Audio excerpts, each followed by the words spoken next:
नमस्कार, गुलिस्तान न्यूज देख रहे हैं आप और उत्तराखंड के इस खास बुलेटिन के साथ मैं शीतल शर्मा। बुलेटिन की शुरुआत करेंगे। 22 जनवरी को अयोध्या राम मंदिर प्राण प्रतिष्ठा के दिन उत्तराखंड में वृहद स्तर पर कार्यक्रम आयोजित किए जाएंगे। इतना ही नहीं, राम मंदिर प्राण प्रतिष्ठा के दिन मुख्यमंत्री पुष्कर सिंह धामी और बीजेपी के प्रदेश अध्यक्ष महेंद्र भट्ट का भी प्रवास का कार्यक्रम है।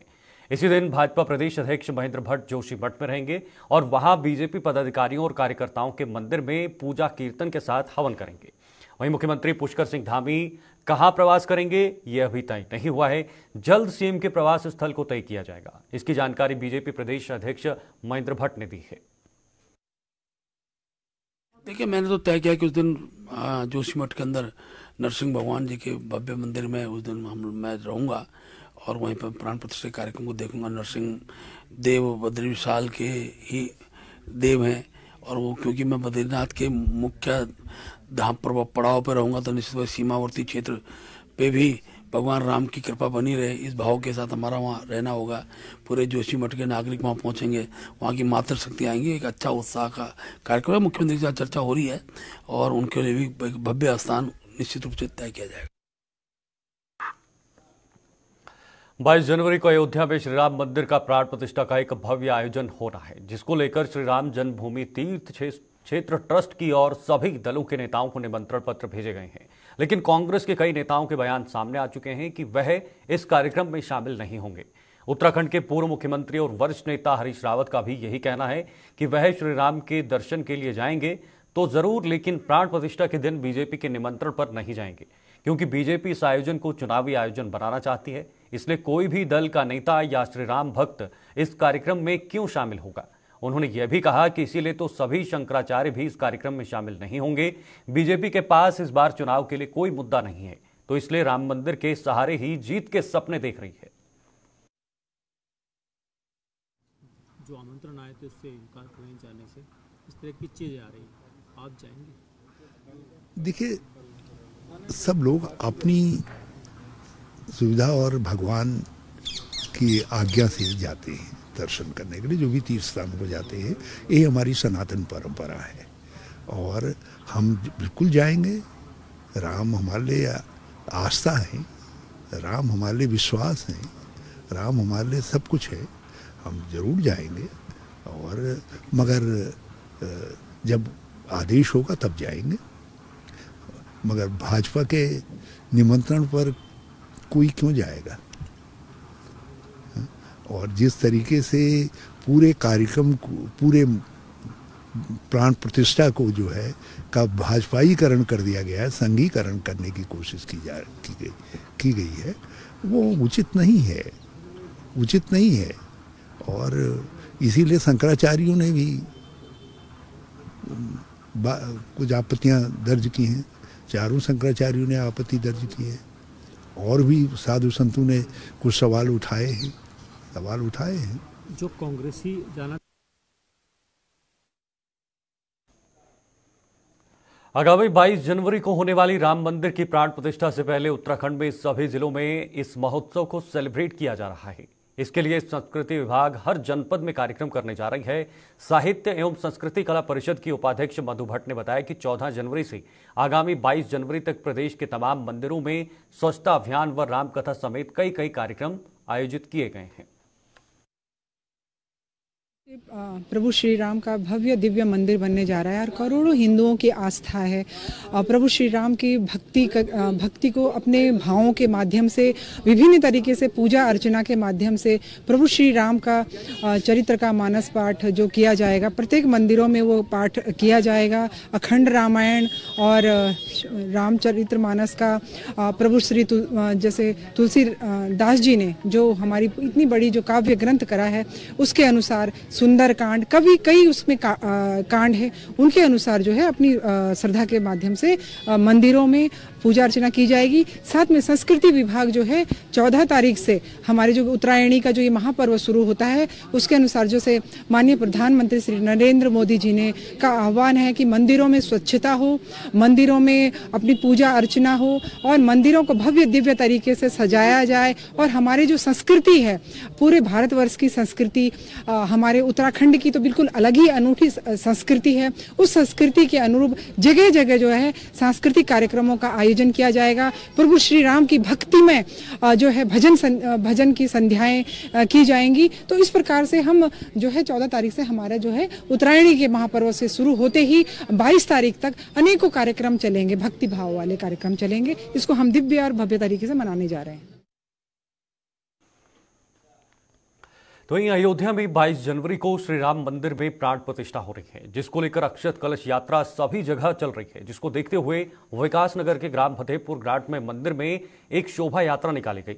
वहीं शोभा यात्रा ग्राम एटनबाग तक पहुंची। ग्रामीणों में इस अक्षत कलश यात्रा को लेकर काफी उत्साह दिखाई दिया।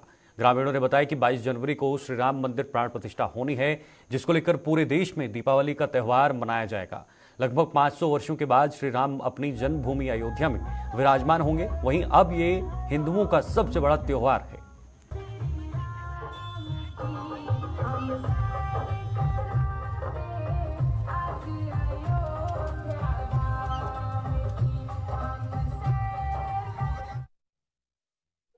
मेरा नाम चित्रा कटियार है। मैं एटनबाग पंचायत के क्षेत्र पंचायत सदस्य हूँ।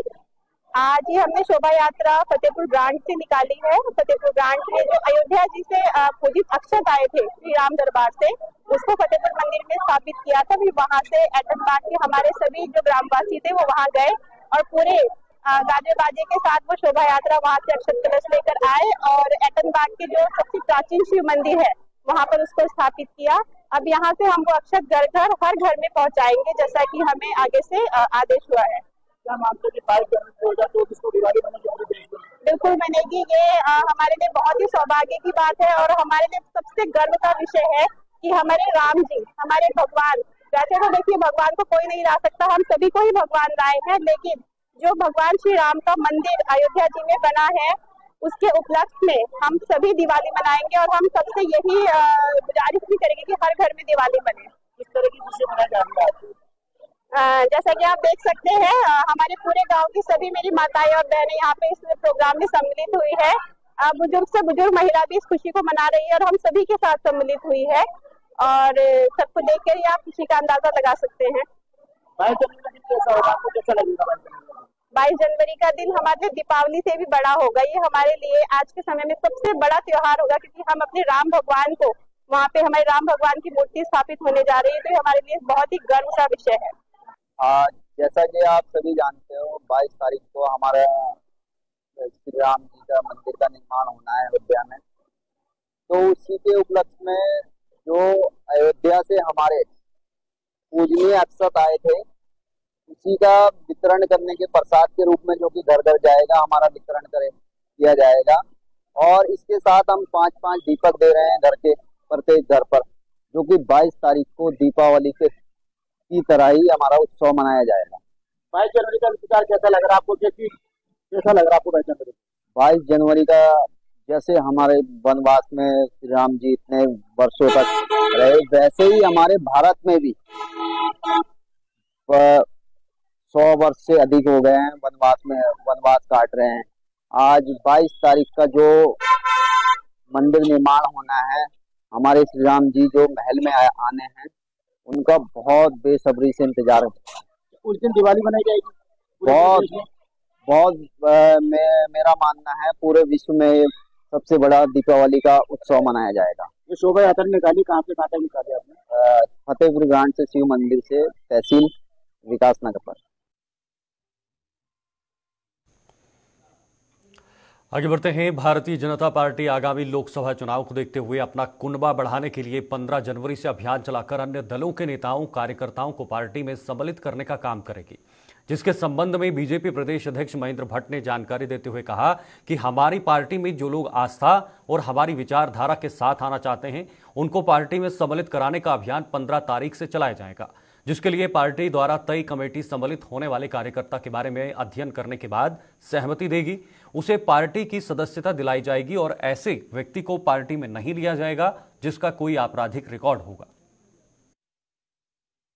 आपको लगता है कि इस तरीके के लोग भी अब, क्योंकि सत्ता है तो सरकार के आसपास आना चाहते हैं, उन लोगों को भी आप छटनी देखिए, मैंने कल इस विषय को स्पष्ट किया है। न्यायालय द्वारा सजा याफ्ता व्यक्ति भाजपा का सदस्य नहीं बन सकता। और ये एक प्रकार से क्रिमिनल पृष्ठभूमि से हम लोग उसको मानते हैं। और अभी तक जितने भी नाम आए हैं उसके लिए हमारे लिए कमेटी बनी, उस कमेटी में हम लोग उसकी चर्चा करते हैं, उसका सदस्यता लेते हैं। और 15 तारीख से हम इस कार्यक्रम को विधिवत रूप से 15 से लेकर 30 तक पूरे प्रदेश में कार्यक्रम चलेगा।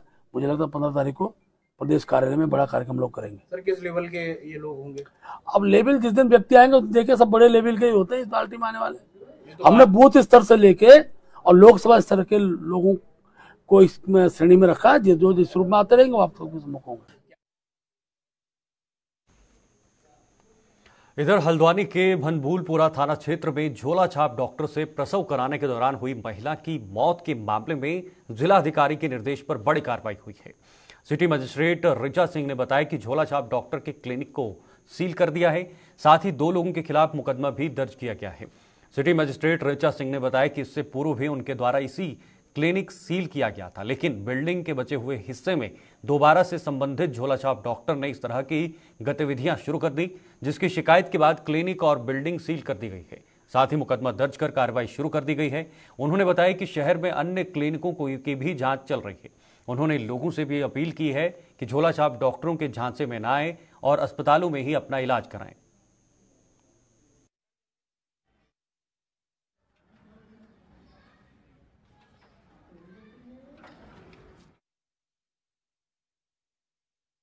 मिलन कार्यक्रम में एक पीएम से शूट कराने का एक मैटर आया था, जिसके बाद जब उसमें जांच कराई गई तो ये निकल कर आया कि कहीं किसी अनट्रेंड से उसने अपना इलाज कराया है और इसके बाद उसमें जो महिला की मृत्यु हो गई थी। जब मामला पूरी जानकारी की गई तो पूर्व में भी इस क्लिनिक को सील किया गया था मेरे द्वारा ही स्वास्थ्य विभाग के साथ।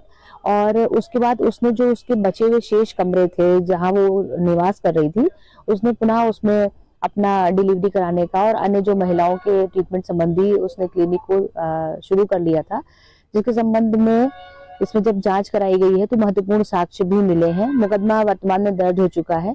अभी तक महिला मौके से फरार है। पुलिस इसमें अपनी आगे की कार्रवाई कर रही है और इसमें सारी रिपोर्टें जो है वो भी उच्च अधिकारियों को भेजी जा रही हैं। जिस तरीके से इसमें भी 2 लोगों पे मुकदमा दर्ज हुआ है और इसके अलावा जो भी और इस तरीके से झोला छाप करके लोगों के साथ खिलवाड़ कर रहे हैं स्वास्थ्य विभाग के साथ, उसमें और भी कड़ी कार्रवाई की जाएगी।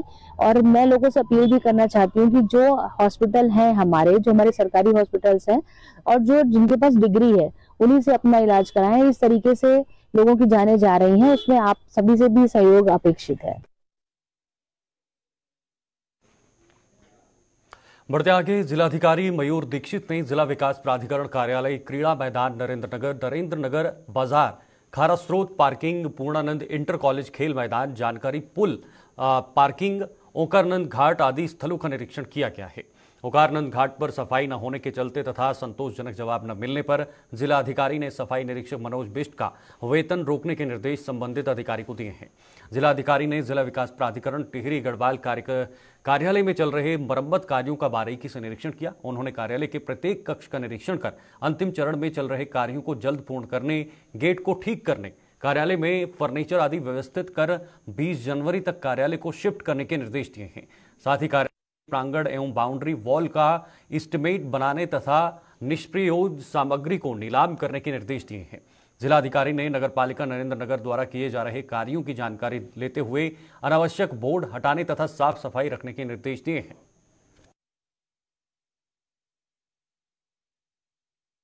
पूर्णानंद का जो खेल मैदान है उसको लेकर हमारा एक प्रोसेस चल रहा है, जिसमें यहाँ पर और सुविधाएं कैसे खेल की बढ़ सकती है उसको प्लान किया जा रहा है। जिसमें बैडमिंटन कोर्ट है, फुटबॉल ग्राउंड है, अन्य चीज़ें भी हैं, तो उसको प्लानिंग की है। साथ ही मुनिकीरेती में नगर पालिका की तरफ से क्या क्या और कार्य हो सकते हैं, जिसमें लोगों का वेंडिंग जोन है जिससे कि लोगों को और रोज़गार के अवसर मिले, और साथ ही ब्यूटिफिकेशन के क्या क्या कार्य हो सकते हैं, उस तरीके के सारे कार्यों का निरीक्षण किया है और आने वाले कुछ समय में उनको धरातल पर उतारा जाएगा।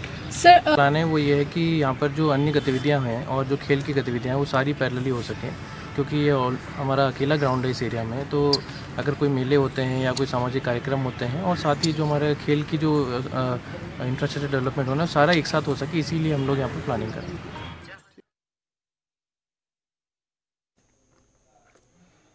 उत्तर भारत में लोहड़ी का पर्व धूमधाम से मनाया गया है। दिल्ली, पंजाब, हरियाणा, हिमाचल प्रदेश, जम्मू कश्मीर के साथ साथ उत्तराखंड के विकासनगर के डाक पत्थर में लोहड़ी का त्यौहार बड़े ही धूमधाम से मनाया गया।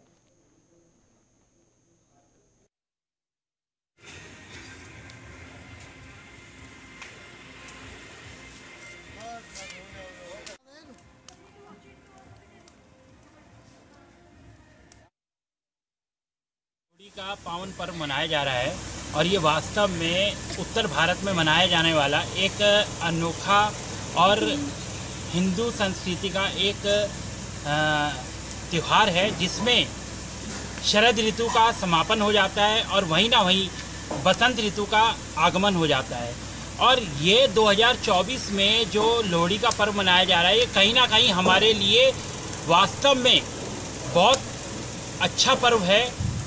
अच्छा पर्व इसलिए कहा जा सकता है क्योंकि इस समय 22 जनवरी को अयोध्या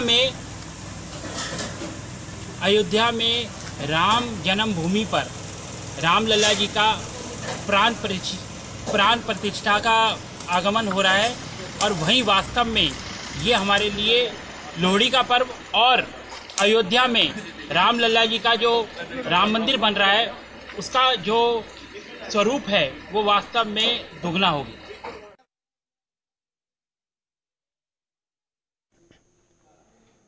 तो वहीं समाजवादी पार्टी द्वारा आज काशीपुर में कार्यकर्ता सम्मेलन आयोजित किया गया, जिसमें कार्यकर्ताओं का जोश उफान पर रहा। इस दौरान छात्र महासभा समाजवादी पार्टी अध्यक्ष ओसियन यादव ने कहा कि जनता को गुमराह करने वालों को सत्ता से बेदखल कर दिया जाए। उन्होंने कहा कि उत्तराखंड में पार्टी 2 लोकसभा सीटों पर चुनाव लड़ेगी और उसके बाद निकाय चुनाव में भी दमखम से उतरकर बेहतर प्रदर्शन करेगी।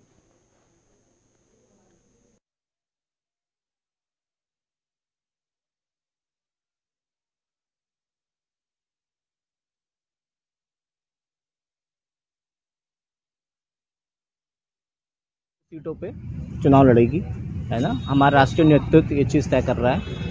एक तो आपका हरिद्वार लोकसभा और दूसरा हो गया आपका ये नैनीताल लोकसभा।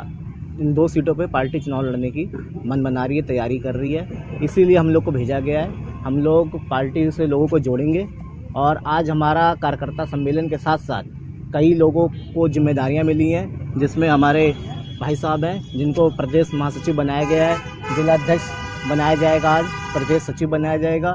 कई कार्यक्रम हम लोग लगातार समाजवादी पार्टी को लोगों को जोड़ने के लिए कई कार्यक्रम चलाएंगे। सर, जानना चाहेंगे क्या मुद्दे रहेंगे अगर निकाय चुनाव की बात करें या लोकसभा चुनाव? मुद्दे बहुत सारे मुद्दे हैं। यहाँ पे सरकारें, कांग्रेस को भी और बीजेपी को, दोनों सरकारों को लोगों ने देखा है। लोगों रोड कई समस्याएं हैं, कोई ठोस हॉस्पिटल की व्यवस्था ही नहीं है, लोगों को एक्सीडेंट हो जाता है, दिल्ली जाना पड़ता है, देहरादून जाना पड़ता है। तो इस समय हम मांग करेंगे सरकारों से कि काशीपुर के में कोई बड़ा पीजीआई, इस तरीके से उधम सिंह नगर में कोई पीजीआई देने का काम करे। सर, ये हमारा राष्ट्रीय नेतृत्व तय करेगा, हमारे राष्ट्रीय अध्यक्ष माननीय अखिलेश यादव तय करेंगे। हमें ये निर्देश है कि 2 सीटों पे हमें तैयारी करनी है। हम उन 2 सीटों पे तैयारी कर रहे हैं। यहाँ पे हमारा संगठन मजबूत है, इन 2 सीटों पे हम लोग काम कर। बात तो यह है कि समाजवादी पार्टी अपनी विचारधारा को लेकर लड़ाई लड़ रही है और पूरे देश में राष्ट्रीय स्तर पर समाजवादी पार्टी अपनी भूमिका निभाने को तैयार है।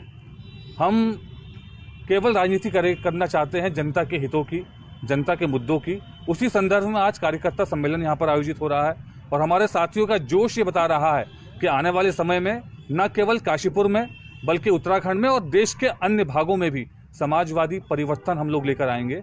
क्योंकि जैसे कि आपको आज लग रहा है कि हमारी जो सत्ताधारी पार्टियां हैं वो केवल धार्मिक मुद्दों को हवा देकर अपनी वोटों की फसल काटना चाहती हैं, सत्ता में तीसरी बार आने का सपना सजो रहे हैं। लेकिन जो जनता के जो मूलभूत मुद्दे हैं जिन पर विचार करना चाहिए किसी भी सरकार को, जिनको हल करना चाहिए, चाहे वो शिक्षा का मुद्दा हो, स्वास्थ्य का मुद्दा हो, बेरोजगारी का मुद्दा हो, सड़क का मुद्दा हो, बिजली का हो, पानी का हो, जो हमारी मूलभूत मुद्दे हैं उन पर गौर न करके केवल धार्मिक मुद्दों को हवा देकर अपनी राजनीति करना है। अब बात करेंगे लक्सर की। लक्सर के मुंडाखेड़ा कलां व नगला गांव में उस समय दहशत का माहौल पैदा हो गया जब गांव में ग्रामीणों ने जहरीले सांपों को देखा। ग्रामीणों ने इसकी सूचना वन विभाग को दी। ग्रामीणों की सूचना मिलने के बाद वन विभाग की टीम मौके पर पहुंच और घंटों मुशक्कत करने के बाद दोनों सांपों को रेस्क्यू किया है। इस कार्य के लिए ग्रामीणों ने वन विभाग की टीम का आभार जताया है।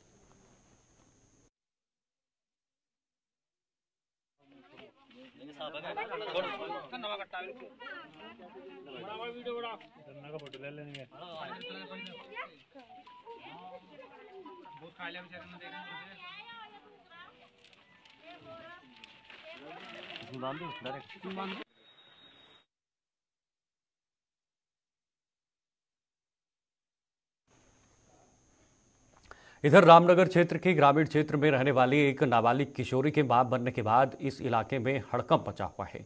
बताया जा रहा है कि रामनगर क्षेत्र के ग्रामीण इलाके में रहने वाली इस नाबालिग किशोरी का अपने ही गांव में एक युवक से काफी समय से प्रेम प्रसंग चल रहा था। बताया जाता है कि युवक द्वारा इस नाबालिग किशोरी के साथ शारीरिक संबंध भी बनाए गए हैं। वहीं नाबालिग किशोरी के मां बनने की सूचना पर पुलिस भी मामले की जांच में जुट गई है।